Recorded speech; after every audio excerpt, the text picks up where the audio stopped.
Bismillahirrahmanirrahim. Hari ni Cina nak tunjukkan resepi seri muka. First, kita kena buat ataupun kita kena rendam dulu semalaman. Ini beras pulut.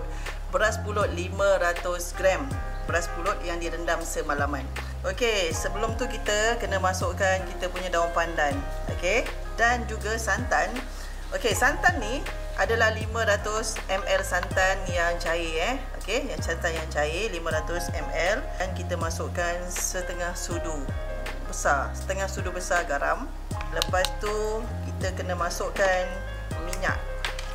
Kita masukkan minyak masak 2 sudu di dalam ni. Kita kacaukan dia.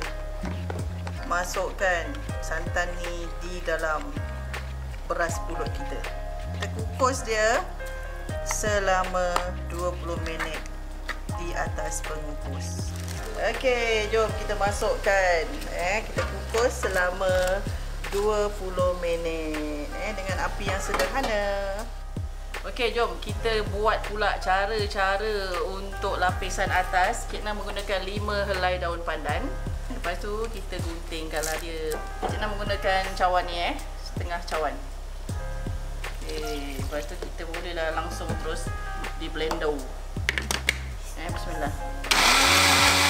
Tu kita kena masukkan sedikit jintan Okey, kita masukkan sedikit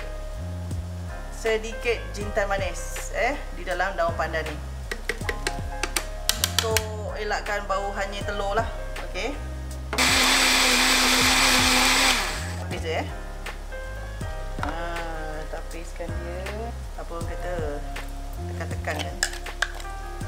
Kalau pakai tangan pun boleh Okey, bismillahirrahmanirrahim. Okey, ini seterusnya kita punya bahan-bahan untuk lapisan atas kuih seri muka. Tepung gandum ni kita gunakan 60 gram tepung gandum. Lepas tu kita masukkan tepung jagung. Okey, lebih kurang dalam 30 gram. Okey, tepung jagung.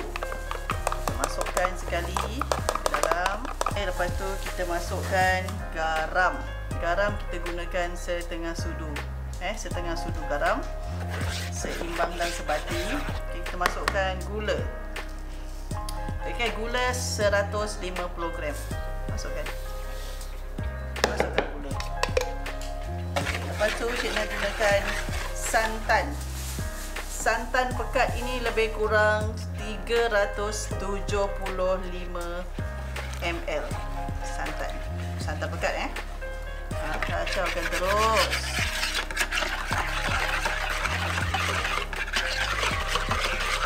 Air pandan kita nakkan setengah cawan jus pandan ini ke dalam mangkuk yang sama. Masukkan sedikit imalco warna dia nak pekat paras mana. Okey, ikut pada masing-masing dia. Okay, lepas tu kita nak memasukkan telur dalam resepi ni. Kita masukkan terus 2 biji, 3 biji. Kita jangan terlalu pukul kuat sangat. Bila kuat sangat telur jadi kembang. Bila kembang dah jadi lain dah tak jadi macam seri muka Okey, apa yang Cik nak buat, Cik akan tenggekkan atas api sekejap. Tenggekkan atas api sekejap. Cik nak tapis dulu sebelum masuk dalam kuali supaya ketul-ketulan dia tak ada lah, clear lah. Okey, ada ketul-ketulan ni, kita buat macam ni. Bawah dia tu nampak dia macam ketul-ketul sikit. Dah tak payah mendidih matikan api. Okey, setelah masak tadi kita punya apa orang kata pulut tadi kan. Okey, kita angkat daun pandan. Lepas tu kita nak gemburkan dia, gemburkan dia supaya kita nak biarkan yang benda yang warna hijau ni tadi ni, atas yang hijau ni dia apa orang kata boleh melekat dengan sempurna lah. Lapisan atas tadi masukkan. Okey, kita kena tutup pakai aluminium foil Kita tak nakkan sebarang air masuk di dalamnya. Kita nakkan dia masak dengan cantik dan sempurna. Okey, kita masak selama 45 minit. Api sederhana sahaja.